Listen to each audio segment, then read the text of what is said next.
है जो कि नागालैंड से चल करके आज असम पहुंच गया और असम में जो भीड़ उमड़ी है, ये न्याय यात्रा में जो इस ढंग से जन समूह सैलाब उमड़ रहा है, इसे देख करके आज के सत्ता पक्ष में खलबली मची हुई है। ये कैसा राम राज है ये जानना चाहिए। राम राज में अन्य धर्मों के साथ में न्याय होगा, दलित पिछड़ों के साथ अन्याय होगा, तो क्या भगवान राम इससे हमारे खुश होंगे? कुछ अयोध्या में और वहाँ के जो निवासी है, जिनकी शिष्टियाँ नहीं रुक रही है, जिनके घरों को तोड़ दिया गया है, उनको आंसू पोंछने वाला कोई नहीं है, उन लोगों को बेघर किया गया है। कुछ हुए लोग जाकर के वृद्धा आश्रम में जाकर के रहने के लिए विवश हो गए हैं। आप देखे होंगे कि बनारस में भी काशी विश्वनाथ का मंदिर बन रहा था, तो वहाँ 2000 से ऊपर मंदिरों को तोड़ दिया गया था। एक मंदिर के निर्माण के लिए लाखों लोगों को शिष्टियाँ यदि दी जाती है, तो क्या इससे भगवान हमारे राम या भगवान शिव हमारे खुश हो जाएंगे? कानपुर में 14 तारीख का दिन बौद्धिस्टों लोगों ने जो पहिला शिक्षिका थी, उनके याद में लोग कुछ वहाँ पर कार्यक्रम रखे थे, रजाई उजाई वितरण का कार्य कर रहे थे, और वहीं पर कुछ सवर्ण जाति के लोगों ने आ करके और वहाँ पर हुड़दंग करने का काम किया है। वे लोग बोलते हैं कि यदि तुम लोग यहाँ पर राम और ठाकुर तथा ब्राह्मणों के खिलाफ एक भी शब्द बोलता है तो यहाँ पर किसी को रहने नहीं देंगे, और सारे तंबू उखाड़ करके फेंक दिया जाता है। और वे लोग वहाँ के बगल के कोतवाली में जा करके कंप्लेंट किए, लेकिन उस पर भी कोई सुनवाई नहीं होती है। ये कैसा राम राज है? अयोध्या में आप और बड़े मंदिर बना दीजिए, इससे हमारे भगवान खुश नहीं हो सकते हैं जब तक कि हमारे देश की जनता नहीं खुश होगी। ये सवाल ये मोदी और योगी से लोगों को करना चाहिए था। यही चीज़ों को लेकर के हमारे नेता राहुल गांधी जी जो न्याय यात्रा निकाले, क्योंकि देश में जो महंगाई, बेरोजगारी, महिला उत्पीड़न की जो घटनाएं आए दिन बढ़ रहा है, लोगों को न्याय नहीं मिल रहा है करके किसानों का एमएसपी आज तक नहीं दिया गया, और एमएसपी देने के नाम पर ही उन लोगों का आंदोलन को तोड़वाया गया था। महिला पहलवानों के साथ अन्याय हुआ, मणिपुर के महिलाओं को नंगे परेड कराया गया, उन लोगों को आज तक न्याय नहीं मिला। आज भी वह लोग शिष्टियाँ वहाँ भर रहे हैं। इन सारे चीज़ों को लेकर के ही राहुल गांधी जी न्याय यात्रा निकाले। और दूसरी तरफ जो इंडिया के जहाँ जहाँ पर भी सरकारें हैं, वहाँ देख लीजिए कि वहाँ पर रोजगार पर, महंगाई पर, ये सारे चीज़ों पर सरकार ध्यान दे रही है। आज ही आप देख लीजिए कि तेजस्वी यादव, नीतीश कुमार ने 4 लाख लोगों की नौकरियाँ दी, प्लस करीब 95 लाख लोगों को 2-2 लाख रुपया देने का ऐलान किए, घोषणा किए, कैबिनेट से पास किए हैं, ताकि वे लोग अपना स्वरोजगार खड़ा कर सके। वहीं पर हमारे मोदी जी कोरोना काल में जब 20 लाख करोड़ रुपया का बजट का बनाए और बड़ी बड़ी बातें, और उसमें हमारे जो ये वित्त मंत्री थी सीतारमन जी, वो 8 दिन तक लोगों को समझाते रह गई थी उस 20 लाख करोड़ का, लेकिन आज तक किसी को मिला ये बताइए। लेकिन उनकी डबल इंजन की सरकारों में जा करके देखिए कि किस ढंग से वहाँ पर जातिवाद फैला हुआ है, वहाँ पर लोगों की रोजगार, महंगाई या महिला उत्पीड़न पर नहीं बात कर करके, और उन लोग तमाम बातों को घुमा करके और धर्म के आड़ में ये लोग छिप जाने के बाद काम करते हैं और ध्रुवीकरण की काम करते हैं, सांप्रदायिकता बढ़ाने की बात करने लगते हैं, और उसी पर इनकी राजनीति सिमट गई है। भगवान से किसी को भी बैर नहीं है, लेकिन बैर है तो इन भाजपाइयों को और इन भाजपाई के गोदी मीडिया को बैर है।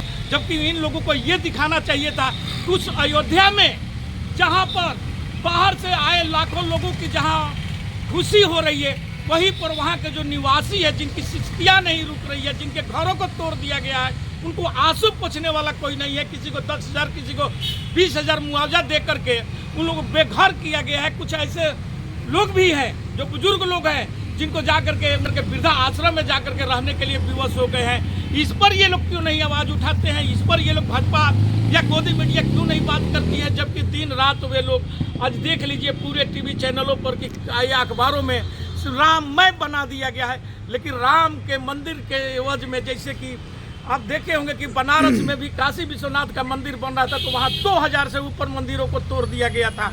एक मंदिर के निर्माण के लिए लाखों लोगों को शिष्टियाँ यदि दी जाती है, तो क्या इससे भगवान हमारे राम या भगवान शिव हमारे खुश हो जाएंगे? लेकिन यह काम आज के दिन में जो ये मनुवादी ताकतें हैं, इनको दलित पिछड़ों को या इस ढंग की शिष्टियाँ सुनने की ही आदत पड़ी हुई है। और ये लोग चाहते हैं कि जितने दबे कुचले लोग दबे रहेंगे, उतना ही हमारा इनको हृदय में उत्साह आता है और खुश होते हैं। और इसी का नतीजा है कि अयोध्या का भी वहाँ पर 8 यादव परिवार है, उन लोगों की सारे गौशाला या जो भी था उनके खटाल उटाल सारे चीज़ों को तोड़ ताड़ कर नष्ट कर दिया गया है। वहीं पर एक डॉक्टर सविता है जो हस्बैंड वाइफ मकान में रहती थी, उनकी घरों को तोड़ दिया गया है। और एक बुजुर्ग महिला है, उनके घर को तोड़ दिया गया है। ये सारे चीज़ों पर कभी भी आप बात करते हुए किसी भी न्यूज़ चैनलों पे इन सारे चीज़ों को नहीं दिखाया जाता है। लेकिन क्योंकि राम का मंदिर बन रहा है और उसकी आड़ में लोगों का जो शोषण किया जा रहा है, इस पर भी सवाल उठना चाहिए था। दूसरी तरफ आप भी देख रहे हैं कि वहीं अयोध्या के बगल में ही कानपुर में 14 तारीख का दिन बौद्धिस्टों लोगों ने जो महिला शिक्षिका थी जो खुले, उनकी पत्नी जी, उनके याद में लोग कुछ वहाँ पर कार्यक्रम रखे थे, रजाई उजाई वितरण का कार्य कर रहे थे। और वहीं पर कुछ सवर्ण जाति के लोगों ने आ करके और वहाँ पर हुड़दंग करने का काम किया है, जबकि मैदान में रखा गया था और वे लोग वहाँ क्रिकेट खेल रहे थे। उन लोगों को माना करने के बाद वे लोग बोलते हैं कि यदि तुम लोग यहाँ पर राम और ठाकुर तथा ब्राह्मणों के खिलाफ एक भी शब्द बोलता है तो यहाँ पर किसी को रहने नहीं देंगे, और सारे तंबू उखाड़ करके फेंक दिया जाता है। और वे लोग वहाँ के बगल के कोतवाली में जा करके कंप्लेंट किए, लेकिन उस पर भी कोई सुनवाई नहीं होती है। ये कैसा राम राज है, ये जानना चाहिए। आज बिल्कुल, ये राम राज में एक सवाल आता है, राम राज में इस ढंग से अन्य धर्मों के साथ में न्याय होगा, दलित पिछड़ों के साथ अन्याय होगा, तो क्या भगवान राम इससे हमारे खुश होंगे? अयोध्या में मंदिर नहीं, आप और बड़े मंदिर बना दीजिए, इससे हमारे भगवान खुश नहीं हो सकते हैं जब तक कि हमारे देश की जनता नहीं खुश होगी। ये सवाल ये मोदी और योगी से लोगों को करना चाहिए था, लेकिन सवाल इस बिल्कुल हम सनातनियों का, हम भारतीयों का आन बान शान हमारे प्रभु राम है। आज राम का मंदिर स्वागत योग्य है। हम पूछना चाहते हैं कि पूरा देश जहां आज 22 जनवरी राम के प्राण प्रतिष्ठा का इंतजार कर रहे हैं, वहीं पर देश की जो विषम स्थिति है, चाहे वो जीडीपी की हो, वह स्वास्थ्य की हो, वह रोजगार की हो, या तमाम तरह का परेशानियों के, आखिर क्यों सत्ता पक्ष हो या विपक्ष हो, लोग धर्म को लेकर ही राजनीति कर रहे हैं और कहीं ना कहीं राम के नाम पे ही गोटी सेक रहे हैं। ऐसी जरूरत सत्ता पक्ष हो या विपक्ष हो क्यों आन पड़ी?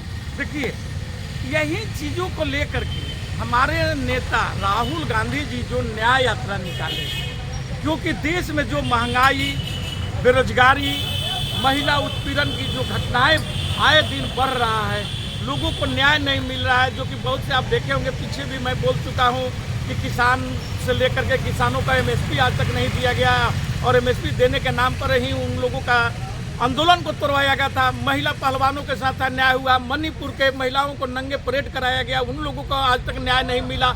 आज भी वह लोग सिचकियाँ वहाँ भर रहे हैं। इन सारे चीज़ों को लेकर के ही राहुल गांधी जी न्याय यात्रा निकाले।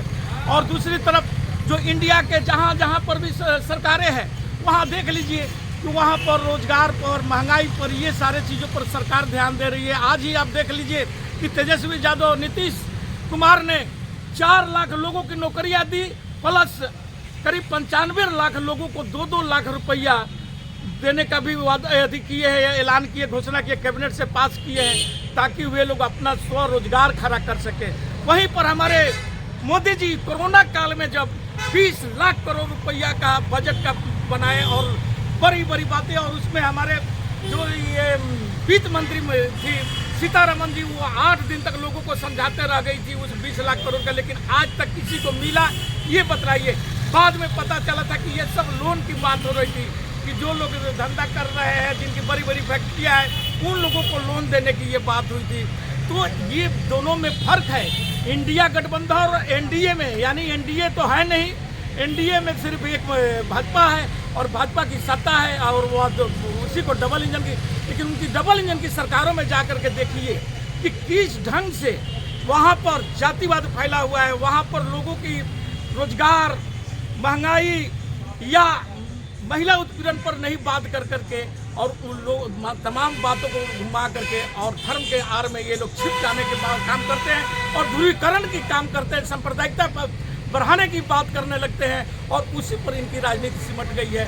इस सारे चीज़ों को देखते हुए कांग्रेस ने आपका न्याय यात्रा निकाला है, जो कि नागालैंड से चल करके आज असम पहुंच गया, और असम में जो भीड़ उमड़ी है देख करके ये कांग्रेस को, और वहाँ पर अब ये देखना है कि वहाँ के जो सरकार है, जो पहले कांग्रेस में कहीं रहने वाले वहाँ का मुख्यमंत्री हैं और आज वे भाजपा के सबसे चहेता बने हुए हैं, और वे जिस ढंग से राहुल गांधी पर कटाक्ष करते, आज उन्होंने बोला कि मेरा कार्यक्रम था लेकिन मैं बंद कर दिया, दरिया दिल दिखाए हैं बोल रहे हैं, लेकिन दरिया दिल दिखाए हैं या उन्हें लग रहा है कि आने वाला समय में यदि सत्ता परिवर्तन होता है तो जो उन पर बड़ी बड़ी आरोपें लगी हुई है उनको भी कहीं ईडी का डर तो नहीं सता रहा है, और इसलिए वहाँ पर लोग का, लेकिन ये न्याय यात्रा में जो इस ढंग से जन समूह सैलाब उमड़ रहा है, इसे देख करके आज के सत्ता पक्ष में खलबली मची हुई है।